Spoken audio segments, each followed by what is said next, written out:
안녕하세요. 저는 아까 소개해 주셨는데 올해 외교관 후보자 선발 시험 합격생 차원희입니다.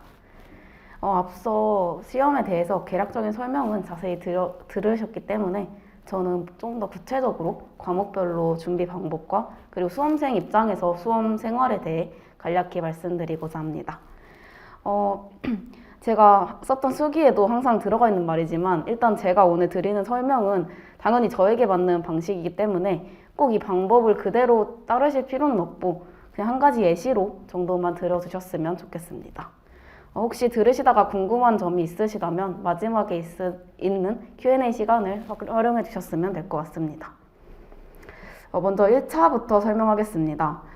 피셋의 경우에는 앞에서도 많이 강조해 주셨는데 가장 먼저 자신의 점수대를 파악하는 것이 가장 중요하다고 생각합니다.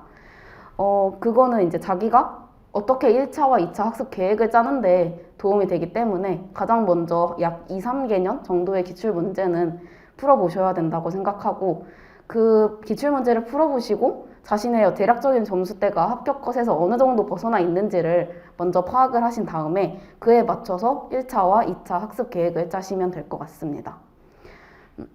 예를 들어서 저는 진입 전에 저도 한 2개 정도의 기출 문제를 풀어봤는데 그때 이제 점수가 잘 나온 편이어서 저는 필수 과목의 경우에는 실전 모의고사를 제외하고는 별다른 학원 강의를 수강하진 않았습니다. 그리고 그 중에서 이제 가장 취약 과목이라고 생각된, 즉 가장 점수대가 낮게 나온 자료 해석만 이제 강의를 수강하게 되었습니다. 이처럼 본인의 실력이 지금 현재 어느 정도인지를 파악을 해야지 어디까지 자신이 강의에 의존할지 또는 어디까지 이제 독학으로 할지를 결정할 수 있기 때문에 반드시 진입 전에 피셋 기출을 몇 개 정도는 풀어보시는 것을 추천드립니다. 그 다음은 이제 구체적으로 과목별로 설명드리도록 하겠습니다. 첫 번째는 헌법입니다. 헌법은 일단 패스 또는 논패스 과목이기 때문에 60점만 넘으면 되는데 저는 먼저 기본 강의와 기본서를 위주로 공부를 하였습니다.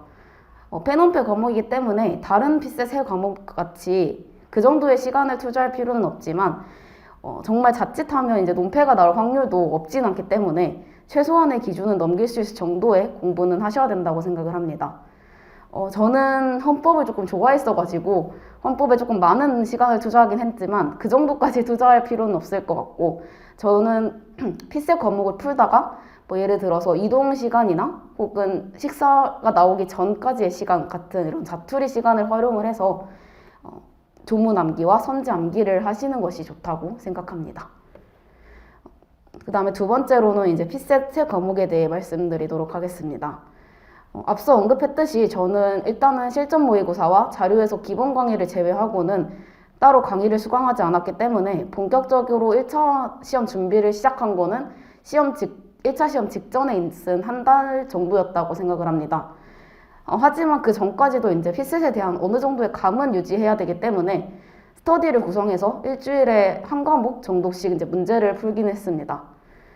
스터디의 효용성에 대해서는 이제 2차 과목에서 조금 더 자세히 말씀드릴 예정이기 때문에 여기에서는 이제 간단하게 말씀드리도록 하겠습니다. 흔히 피셋 같은 경우는 2차 과목과 달리 스터디의 효용성이 낮다는 말도 있지만 이는 어디까지나 스터디를 어떤 방식으로 또한 어떻게 활용하는지에 달렸다고 생각합니다. 저 역시도 피셋에 있어서는 예를 들어서 문제풀이 방식을 뭐 각자 어떻게 푸는지를 공유한다. 이런 스터디는 효용성이 그렇게 높지는 않다고 생각을 합니다. 하지만 혼자 문제를 풀다 보면 이게 풀어보시면 아시겠지만 시간을 딱딱 맞춰서 풀기가 쉽지 않습니다. 그래서 중간중간 타이머를 멈추고 쉬기도 하기 때문에 스터디를 구성을 해서 이제 시간에 대한 약간 강제성을 부여하는 측면에서는 그 효용성이 높다고 생각을 합니다. 또한 저는 그 시험 직전 한 달 동안 피셋을 준비하는 과정에서는 소위 양치기를 했다고 생각합니다. 저는 일단 당연히 외교원 기출 10개년 그리고 입법고시 기출 5개년을 풀었고 그리고 한 달 전부터는 한림에 계신 거의 모든 강사님들의 모의고사를 통해서 문제풀이 감을 익히는데 이제 초점을 맞췄습니다. 하지만 양치기가 결코 모두에게 이제 맞는 방법은 아니기 때문에 또한 양치기보다는 오히려 한 문제를 깊게 리뷰하고 또 오답 정리를 하는 방식이 더 잘 맞으시는 분들이 계십니다. 그렇기 때문에 여러 가지 방법을 시도해 보면서 자신한테 어떠한 방법이 제일 잘 맞는지를 먼저 고민해 보시는 것을 추천드립니다. 그 다음으로 한 과목씩 구체적으로 말씀을 드리자면 언어논리의 경우 저는 진입 전에 언어논리와 상황판단 점수대가 매우 좋았기 때문에 제 전략 과목 중 하나였다고 생각을 합니다.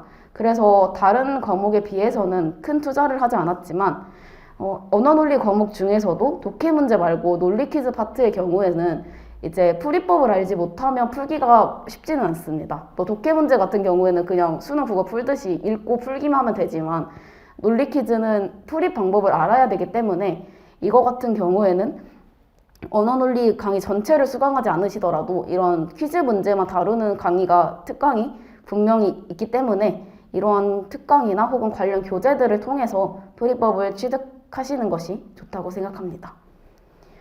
그 다음에 자료 해석 같은 경우에는 제가 가장 취약 과목이라고 여겼고 또한 그렇기 때문에 또한 가장 시간을 많이 투자한 과목입니다. 그래서 자료 해석 같은 경우에는 저는 한 번쯤은 기본 강의든 핵심 강의든 강의를 한 번쯤 들어보시는 것이 좋다고 생각을 합니다. 그래서 각 강사님별로 이제 강조하시는 풀이법이 다를 수는 있지만 강사님들이 가르쳐 주시는 그런 풀이 스킬 중에 일부분이라도 자신의 것으로 만들 수 있다면 분명히 실제 시험장에서 시간을 어느 정도는 단축을 할 수 있기 때문입니다. 하지만 그 자료 해석 같은 경우에도 모든 것을 강사님들이 가르쳐 주시는 스킬들에 의존할 수는 없고 분명 자신의 계산 실력으로 해결해야 하는 문제가 있기 때문에 평소에 이제 계산 연습도 꾸준히 하셔야 된다고 생각을 합니다. 저 같은 경우에는 보통 이제 아침에 일어나서 잠이 완전히 깨진 않아서 다른 2차 과목을 공부하기에는 조금 힘든 그런 시간대에 잘 알려진 비타민이라든지 혹은 저는 석치수 강사님 강의를 들었기 때문에 강의해 주시는 계산 연습 문제집 같은 거를 활용을 해서 계산 연습을 하고 또 이제 잠도 깨는 그런 식으로 활용을 했던 것 같습니다. 마지막으로 상황 판단 같은 경우에는 다들 아실 것이라고 생각하지만 법률형과 계산형 그리고 퀴즈형의 세 파트로 나뉩니다. 저는 상황 판단에 고득점을 하기 위해서는 최소한 퀴즈형을 제외한 법률형과 계산형 정도는 다 맞아야 된다고 생각을 합니다. 그래서 저는 상황 판단 문제를 풀 때 시험지를 이제 처음부터 끝까지 3번 정도를 왕복을 하였는데 첫 번째 턴에서는 법률형을 먼저 다 풀었고 그다음에 두 번째 턴에서는 이제 계산형과 딱 시험지를 보고 문제풀이법이 생각이 나는 이제 퀴즈형 같은 것들이 이제 생기게 됩니다. 그래서 그러한 문제들을 풀었고 이제 마지막 턴에 이제 나머지로 빼놓았던 퀴즈형들을 모두 풀어 나갔습니다. 즉 상황 판단 같은 경우에는 이제 퀴즈형 문제를 풀 때 자기가 제대로 모르는 문제 하나에 매몰되게 되면 2분 30초를 넘어서 많은 시간이 허비될 수 있는 과목이기 때문에 그 시험장에 들어가기 전에 연습 과정에서 자신이 어떤 순서로 문제들을 풀지를 그 순서를 확실히 정립해 두는 것이 좋다고 생각합니다. 또한 이거는 피셋 3과목 모두에 해당하는 것인데 피셋 문제를 다 풀려고 하기보다는 30개를 풀더라도 그 정확성을 높이는 것이 저는 더 중요하다고 생각을 합니다. 그래서 정말 자신 있는 과목이거나 혹은 올해 시험처럼 매우 문제가 쉽지 않은 이상 모든 문제를 푸는 거에 강박을 갖기보다는 예를 들어서 30개만 풀더라도 내가 푼 문제는 다 맞겠다라는 심정으로 푸시는 것이 더 좋다고 생각을 합니다. 그래서 빠른 속도도 분명히 중요하겠지만 속도보다도 정확성에 더 초점을 맞추셔서 실수를 피하기 위한 노력을 하시는 것이 좋다고 생각을 합니다. 마지막으로 연습 과정에서 많은 문제를 풀어보면서 자기가 취약한 파트가 무엇인지를 확실히 알고 이거를 피하시는 게 좋다고 생각을 합니다. 예를 들어서 저 같은 경우에는 자료 해석에서는 그래프 작성하기 문제, 그리고 상황 판단에서는 시차 관련 문제를 가장 어려워했고 또 연습 과정에서 이 문제들이 가장 시간이 많이 걸리는 문제였습니다. 그렇기 때문에 저는 시험장에서 이러한 형태의 문제는 아예 풀지 않거나 혹은 이제 마지막으로 이제 넘기곤 하였습니다. 그래서 자신이 항상 시간이 매우 오래 걸리는 문제 혹은 자주 틀리는 유형은 확실히 인지하고 계셔서 그 풀이 순서를 가장 마지막으로 넘기거나 혹은 아예 안 푸는 것도 좋은 방법이라고 생각을 합니다. 마지막으로 1차 시험 같은 경우에는 물론 자신의 실력도 매우 중요하지만 당일의 컨디션이 이제 매우 당락을 가를 정도로 중요하다고 생각을 하는데, 따라서 1차 직전에는 너무 무리해서 부족한 점을 메꾸려고 하기보다는 공부 시간을 적절히 조절을 하면서 당일에 이제 어떻게 최상의 컨디션을 만들 수 있을까를 고민하는 것이 더 좋다고 생각을 합니다. 또한 그 학원이나 혹은 다른 데서 응시를 할 수 있는 모의고사를 통해서 어느 정도 미리 시험장 분위기를 익히고 가신다면 분명히 시험장 안에서 긴장감을 완화하는 데 도움이 될 거라고 생각을 합니다. 그래서 아직 1차 준비를 시작하지 않았거나 혹은 시작은 했지만 자기의 실력이 일정 궤도에 오르지 못한 것처럼 느껴지시더라도 내년도 피셋에는 한번 시험 삼아서라도 응시해서 시험장 분위기를 익히시는 것을 추천드립니다. 다음으로는 2차 시험 과목 설명을 진행하도록 하겠습니다. 일단 저는 대학에서 2차 과목 3개와 무관한 전공을 하고 있기 때문에 진입 전까지 그 3과목의 내용을 다루는 수업을 대학에서는 전혀 들어보지 않았습니다. 그래서 저는 진입할 때 학원에서 최대한 많은 강의를 수강하고자 생각을 하였고, 그렇기 위해서는 아무래도 단과별로 신청을 하는 것보다는 종합반이 조금 더 효율적으로 운영이 될 수 있을 거라 생각을 해서 종합반을 선택하게 되었는데, 그래서 저는 이왕 신청을 한 거 최대한 내가 낸 돈을 다 이용하자라는 마음으로 예비부터 3순환까지 모든 순환 과목을 수강을 하였고, 그래서 제 공부 과정에서 강의에 가장 많은 시간을 투입을 했던 것 같습니다. 근데 저는 2순환 기간, 즉 이 기간에도 피셋에 투자하는 비중이 조금 상대적으로 적은 편이었기 때문에 상대적으로 2차 과목에 투자한 시간이 혹은 비중이 높았다는 점에 유의하시면서 이제 들어두시면 감사하겠습니다. 뒤에서도 이제 계속 언급을 할 텐데 저는 2차 과목에서 단권화와 스터디가 가장 중요하다고 생각을 합니다. 그래서 저는 3과목 모두 간단하게나마 단권화를 하였는데 수험 범위가 매우 방대하다 보니까 모든 내용을 자신의 머릿속에 집어넣어서 머리 안에서 정리를 하기에는 어려운 점이 많습니다. 그렇기 때문에 또한 텍스트를 눈으로 읽기만 하면 자신이 제대로 이해했는지 확인할 수 없습니다. 그래서 이제 단권화를 하시면서 교과서 속에 있는 방대한 내용 중에서 어느 것들이 가장 핵심 내용인지, 그리고 어떤 것들 위주로 공부를 해나가야 할지를 확인을 하시고, 그리고 이를 자신만의 언어로 다시 한번 작성하신다면 추후에 1순환부터 3순환 이후까지 진행이 될 답안 작성에도 많은 도움이 될 것이라 생각합니다.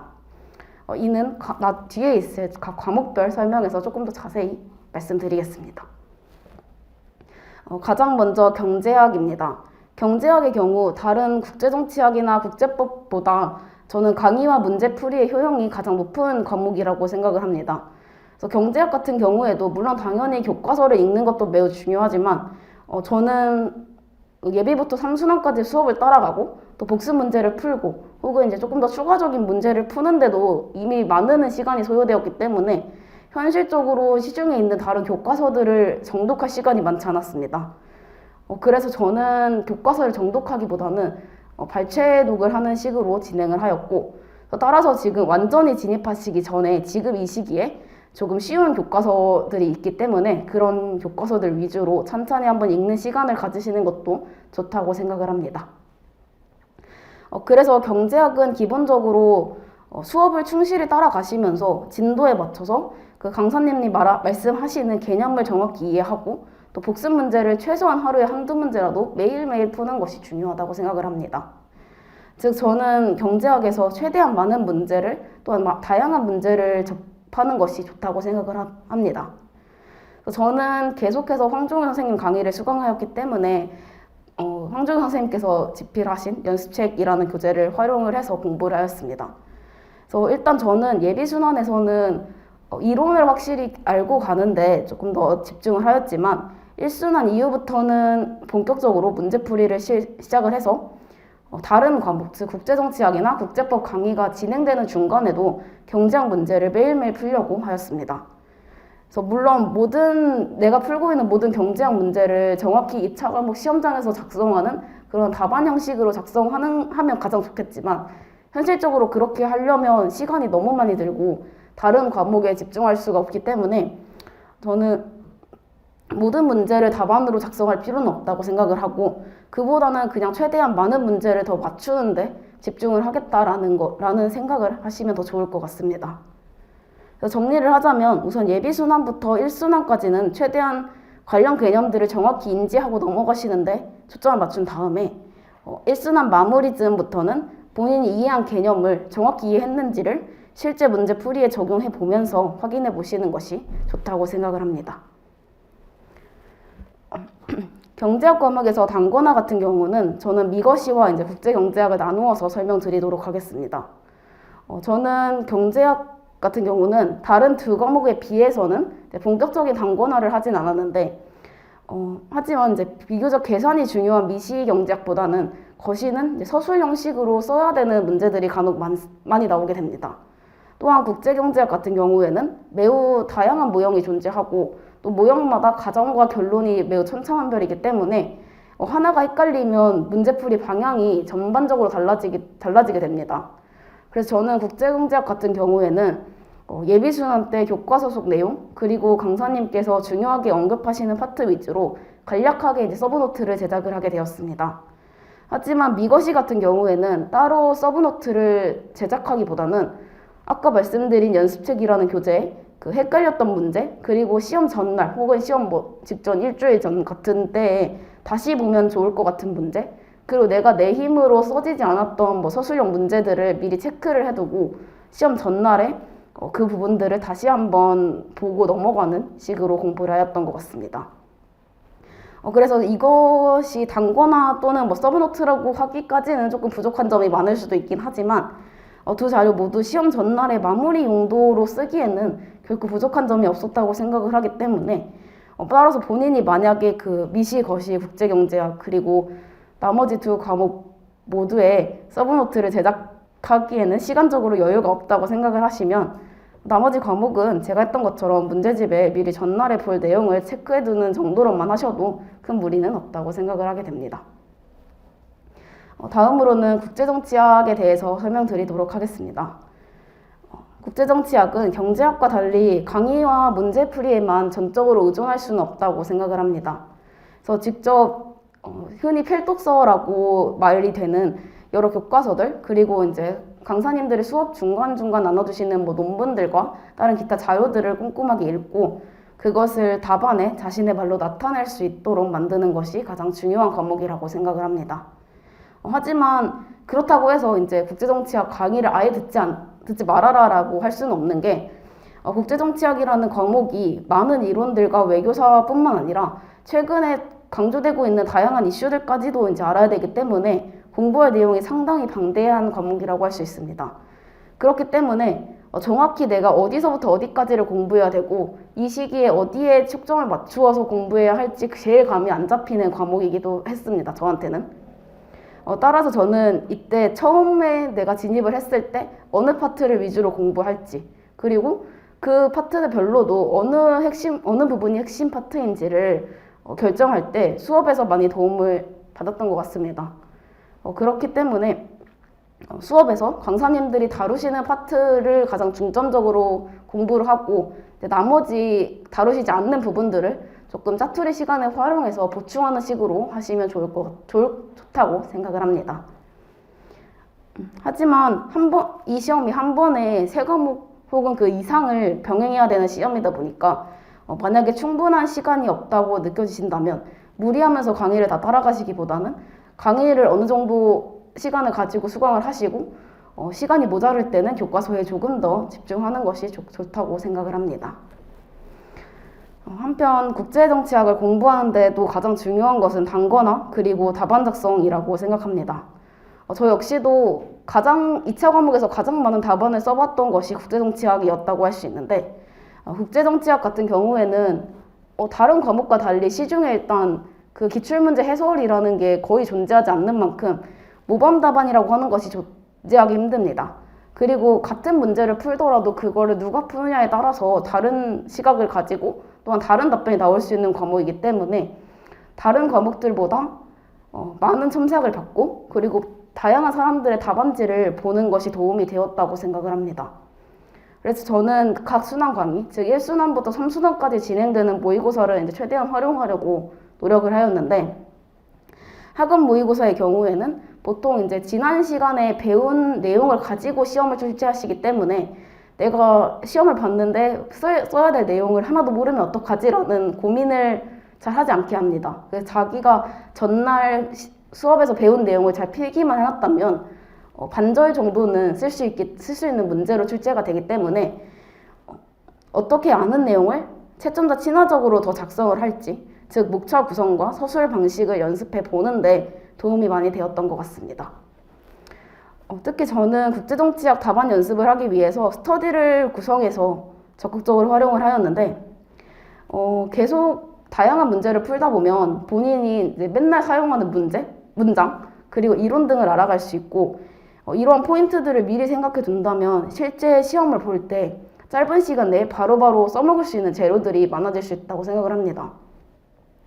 예를 들어서 저 같은 경우도 올해 시험에 1문과 2문을 푸는데 조금 오랜 시간이 걸려가지고 3문을 봤는데 시간이 얼마 남지 않았습니다. 하지만 3문을 봤을 때 제가 그동안 연습할 때 많이 보았던 문제 형식이기 때문에 그동안에 썼던 문장을 그대로 현출해내서 거의 한 10분 정도 만에 다 썼던 것 같습니다. 그래서 이렇게 본인이 짧은 시간을 활용해서 어떻게 좋은 문장을 구성할 수 있을지를 연습해 보시면 좋을 것 같습니다. 그리고 또한 많은 문제를 풀다 보면 대체로 그 해에 여러 강사님들이 중요하다고 생각하는 이슈가 무엇인지 명확히 보여 그 부분의 경우 더 완벽하게 공부해야겠다는 방향성을 잡을 수 있습니다. 그래서 다양한 모의고사와 약간은 시기가 지난 듯한 기출문제를 풀어본다면 어떠한 문제가 나오더라도, 즉 자신이 잘 알지 못하는 개념, 즉 이른바 브리타가 나오더라도 최대한 이미 알고 있는 것들을 활용을 해서 완성도 있는 답안을 작성하는 연습을 할 수 있다고 생각을 합니다. 그래서 저는 종합반에서 구성하는 스터디 혹은 그러한 스터디 안에서 이제 친해지는 사람들과 개인적으로 스터디를 또 다르게 조직을 할 수 있기 때문에 그러한 스터디들을 적극적으로 활용을 해서 많은 사람들의 답안지를 보고 자신이 개선할 점 혹은 못방할 점을 잘 알아두시면서 연습을 하시면 좋다고 생각을 합니다.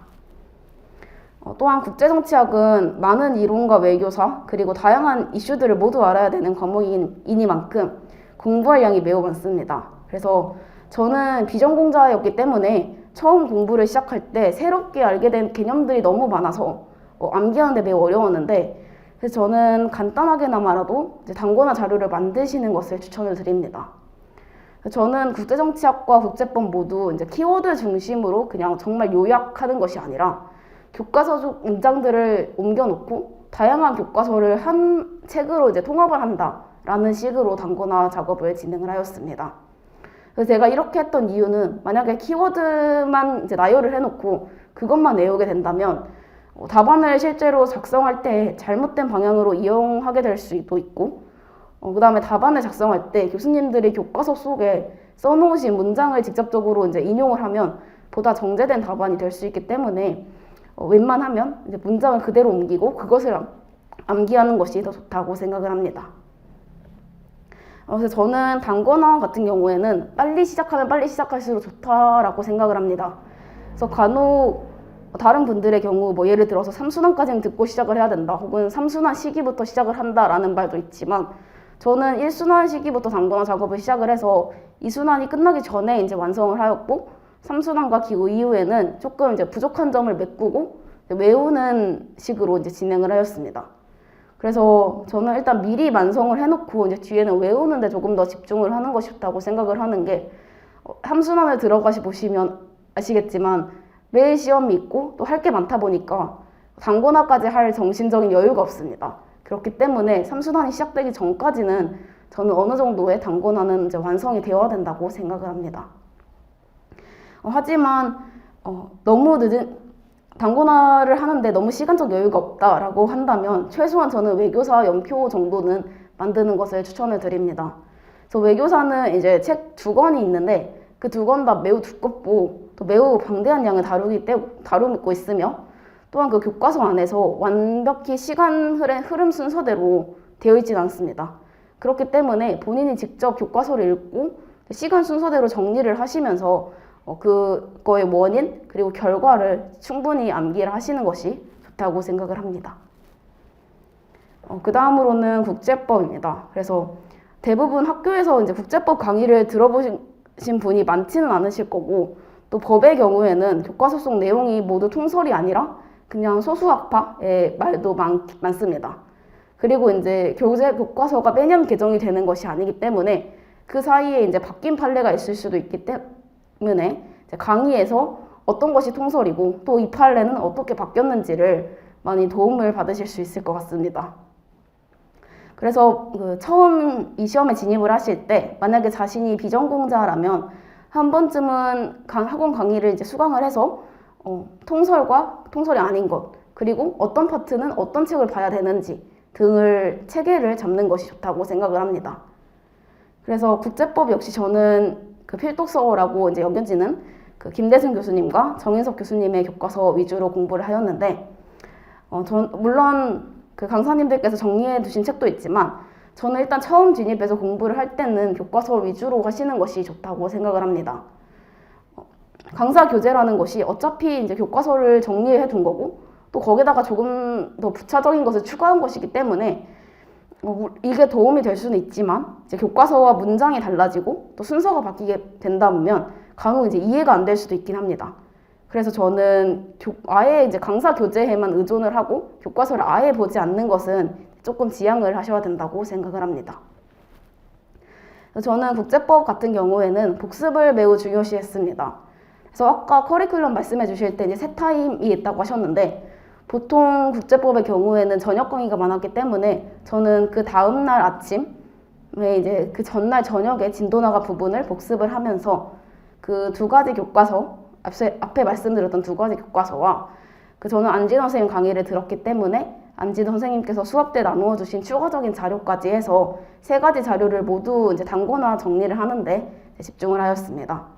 그래서 제가 아까 2순환 끝나기 전까지 단권화를 이제 완성을 해야 된다라고 했는데, 뭐 예비 때부터 1순환까지 그냥 강의를 들으시면서 눈으로만 복습하시는 게 아니라 그냥 그 책 3권을 다 한 대로 묶는다라는 마음으로 이제 정리를 하시다 보면 자연스럽게 이제 단권화는 만들어질 수 있다고 생각을 합니다.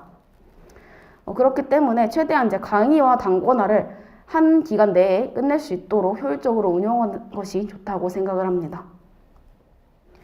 제가 앞서 국제정치학 같은 경우에는 이제 최대한 많은 답안을 써보았다고 했는데, 국제법 같은 경우에는 그렇게 많은 답안을 쓰진 않았습니다. 저는 그래서 국제법 같은 경우에는 따로 스터디를 조직을 해서 추가적인 답안 작성을 하는 것이 아니라 그냥 그 1순환부터 3순환까지 순환 강의 중간에 들어가 있는 시험들과 그 다음에 답안지 특강에서 다루는 문제들 정도로만 풀었던 것 같습니다. 저는 국제법 같은 경우에는 뭐 답안 작성도 물론 중요할 수 있긴 하지만 1차적으로는 그 내가 답안에 써야 될 내용들에 대한 암기가 이제 선행이 되어야 된다고 생각을 합니다. 따라서 일단은 순환 강의 내부에서 다루는 시험들에 집중을 하고 암기가 어느 정도 진행된 후에 뭐 기출이라든지 이런 부차적인 문제들을 풀어보시는 것을 추천드립니다. 또한 순환 강의에 있는 시험의 경우 채점 후에 이제 피드백과 채점평이 제공이 됩니다. 그래서 제가 지금 국제법 채점을 하고 왔는데 배운 내용이더라도 이를 뭐 어떻게 적용할지를 잘 모르던가 혹은 아는 내용을 어떻게 답안에 채점자 친화적으로 현출해 낼지를 모르시는 분들이 되게 많다고 생각을 합니다. 그래서 이때 채점자들이 피드백에 어떤 점을 개선하면 조금 더 좋을지 혹은 어떤 점을 좀 보충해야 될지를 적어드리고 또 채점평에 기본적인 답안 구성 방식들을 적어드리기 때문에 순환 강의에 이제 진행이 되는 시험은 반드시 참여하셔서 이러한 피드백과 채점평을 얻어가시면 많은 도움을 받으실 수 있다고 생각을 합니다. 국제법의 경우에는 앞서 말씀드렸듯이 조문하고 판례 그리고 요건 등을 정확히 암기하는 것이 가장 중요한 과목이라고 할 수 있습니다. 그래서 미리 만들어 놓은 단권화 자료를 틈틈이 읽고, 저 같은 경우에는 조문 같은 경우는 따로 작은 이제 큐카드 형식으로 만들어서 짜투리 시간을 활용해서 이제 암기를 하였는데, 이렇게 조금 자투리 시간을 효율적으로 활용하시는 것이 좋다고 생각을 합니다. 그리고 3순환 이후에 이제 외우려고 하시는 분들이 많은데, 삼순환 이후에 이제 시험 전까지의 기간은 경제학 문제 풀고 국제정치학 답안 쓰다 보면 사실상 암기할 시간이 그렇게 많이 남지는 않습니다. 그렇기 때문에 그 삼순환이 끝나기 전에 조금씩이라도 이제 조문을 외워두시면 삼순환 이후에 조금 더 다른 과목에도 집중할 수 있다고 생각을 합니다. 그리고 많은 분들이 이제 국제경제법 공부에 어려움을 겪는데 저 역시도 이제 국제법만 하기에도 시간이 매우 부족해서 국제경제법에는 크게 신경을 쓰지 못한 것이 사실이긴 합니다.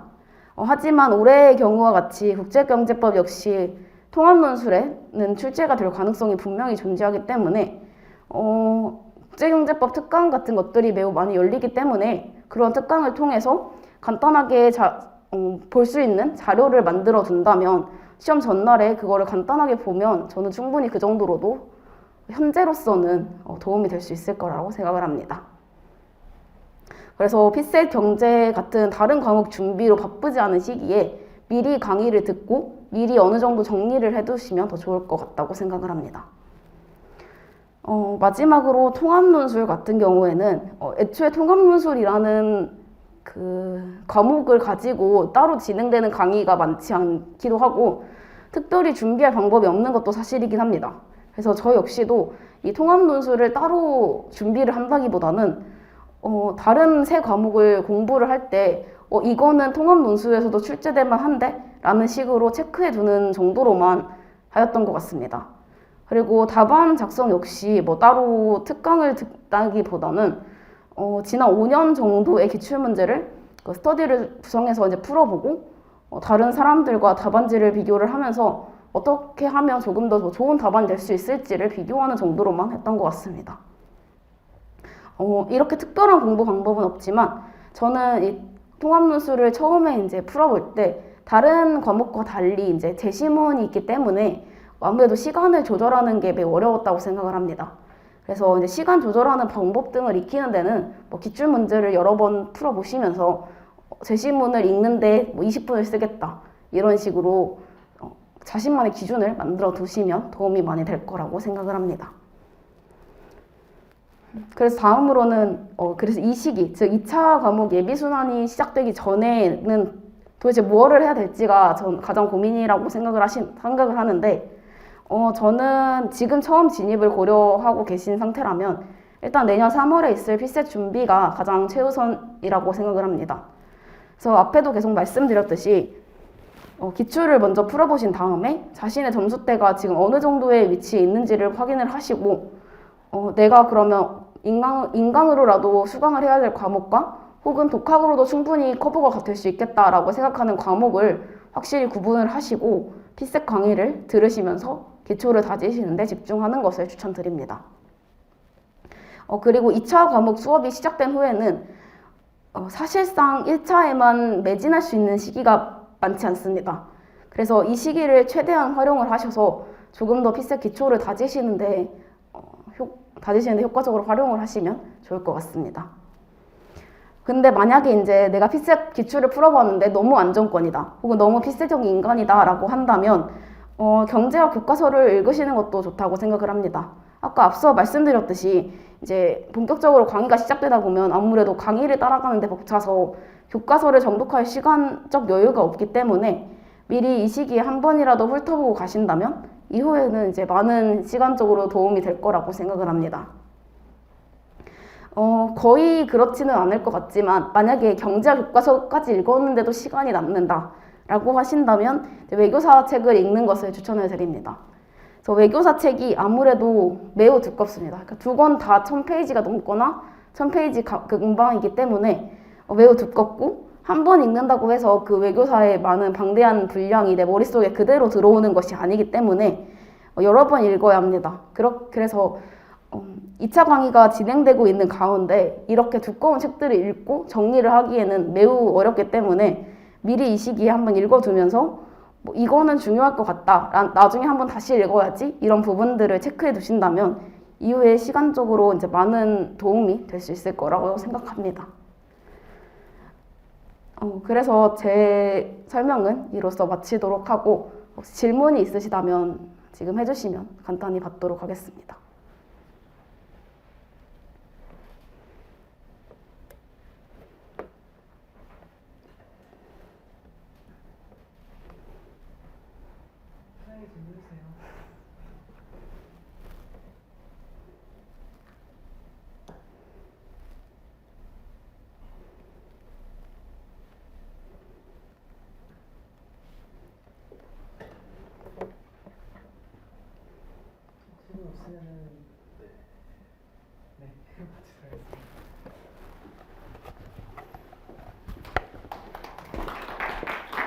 소개해 주신 완희님한테 다시 한번 박수 한번 부탁드리겠습니다. 참고로 말씀드리자면 아까도 말씀드렸는데 완희님은 최연소 합격자십니다. 그래서 방금 하셨던 이야기들이 정말로 알짜배기라고 생각하시면 될 것 같습니다. 그리고 제가 들었을 때도 정말 이렇게 포괄적으로 자세히 얘기해 주신 분이 없었기 때문에 정말 알찬 시간이 됐었을 것 같습니다. 간단히 뭐 질문사항도 없고 하니까 제가 간단히 요약을 하자면 뭐 컨디션 조절 당연히 아까도 말씀드렸지만은 소음이 하나라고 마셔야 됩니다. 일단 시험장에서 내가 최상의 컨디션을 유지하기 위한 1차도 마찬가지고 2차도 마찬가지고 그것도 이제 소음이 하나라고 생각하셔야 되니까 거기에 대한 대비도 이제 생각을 하셔야 되고요. 그거는 소음 기간 내내 똑같습니다. 내가 중간에 한번 아파버린다고 하면은 그만큼 내 공부에 타격을 많이 받는 거기 때문에 이제 아프면 안 됩니다. 그래서 이제 거기에 대한 관리를 꾸준히 하셔야지 되는 거고요. 단권화도 사람마다 다 달라요. 그렇기 때문에 이제 나한테 맞는 거를 찾아서 하셔야 되고, 중요한 거는 내가 직접 해야 된다는 겁니다. 누가 뭐 요약을 해놓은 거를 내가 받아 한다던가 아니면 뭐 합격자 내가 받았어 라고 해서 그걸 가지고 있으면 그게 내 거가 아닙니다. 그건 단순히 그냥 요약된 거를 내가 참고할 뿐이지 단권화라고 할 수가 없기 때문에 내가 직접 만들어야지만 그게 단권화라고 볼 수 있고, 직전에 내가 봤었을 때 모든 내용이 다 알 수가 있을 겁니다. 그리고 스터디 같은 경우에도 이제 뭐 완희님께서 너무 자세히 이제 또 잘 얘기해 주셨는데, 말씀드렸던 것처럼 가장 중요한 거는 내 자신을 통제하는 거라고 보시면 될 것 같습니다. 그래서 이제 1차도 문제를 잘 풀 수 있는 거, 2차도 문제를 푸는 거라고 이제 보시면 될 것 같아요.